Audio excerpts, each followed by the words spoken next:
उत्तर प्रदेश में पहले चरण का निकाय चुनाव संपन्न हो चुका है और दूसरे चरण के लिए प्रचार तेज है। हमारे साथ बातचीत के लिए मौजूद है कांग्रेस के सीएलपी नेता आराधना मिश्रा मोहन जी।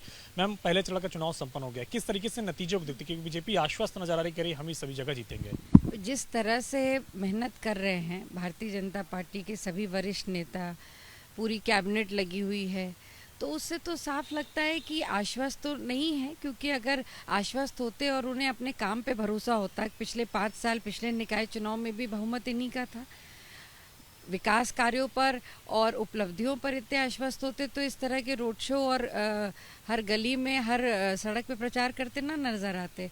तो पूरी तरह से भारतीय जनता पार्टी ये जानती है कि वो विकास के मुद्दों पे, खासकर निकाय के चुनाव में पूरी तरह असफल हो चुकी। जो लोकल इश्यूज हैं, महंगाई हुई, भ्रष्टाचार हुआ, बेरोजगारी है, ये सारे इश्यूज ऐसे हैं जिसमें भारतीय जनता पार्टी के पास कोई जवाब नहीं है।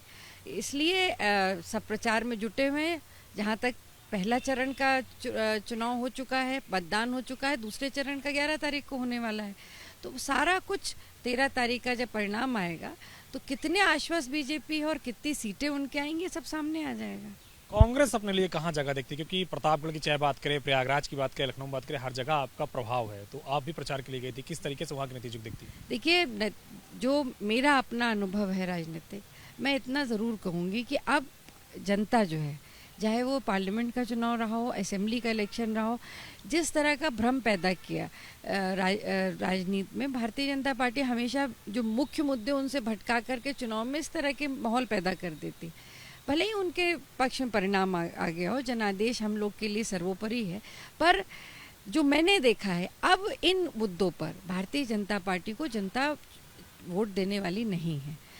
धर्म की राजनीति को लेकर के, जातिवाद की राजनीति को लेकर, तुष्टीकरण की राजनीति को लेकर के अब वो दौर समाप्त हो गया। अब नौजवान रोजगार चाहता है, महंगाई से निजात चाहता है, और इन मुद्दों पर ही ये चुनाव होगा। और आप देखिएगा कि वो, मैंने देखा है कि कांग्रेस के पक्ष में एक मजबूत विकल्प के रूप में कांग्रेस इस निकाय चुनाव में सामने आएगी। एक सवाल और है, मुख्यमंत्री योगी आदित्यनाथ की चाहे बात करें, अखिलेश यादव की बात करें, लगातार प्रचार कर रहे हैं। आज भी सीएम अयोध्या में है तो अखिलेश यादव अलीगढ़ और मेरठ में है।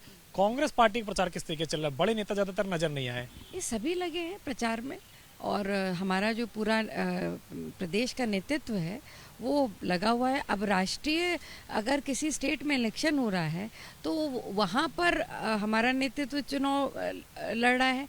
हम पर्याप्त है यहाँ पे, हमारे जितने हमारे वरिष्ठ नेता हैं वो प्रदेश में प्रचार कर रहे हैं। तो मुझे नहीं लगता है कि इसकी आवश्यकता भी है। अब क्या वजह है कि एक निकाय चुनाव में एक कॉन्स्टिट्यूंसी के लिए मुख्यमंत्री जी को 2 बार जाना पड़ रहा है? तो ये स्पष्ट नहीं है कि वो आश्वस्त नहीं है?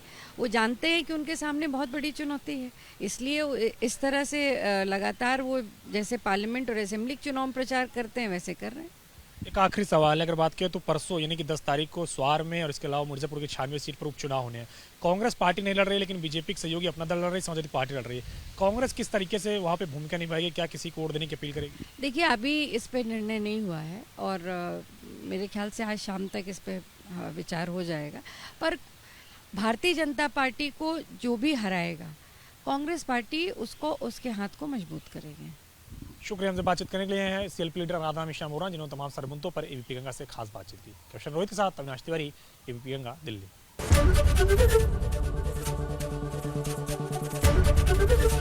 एबीपी गंगा, खबर आपकी, जुबान आपकी।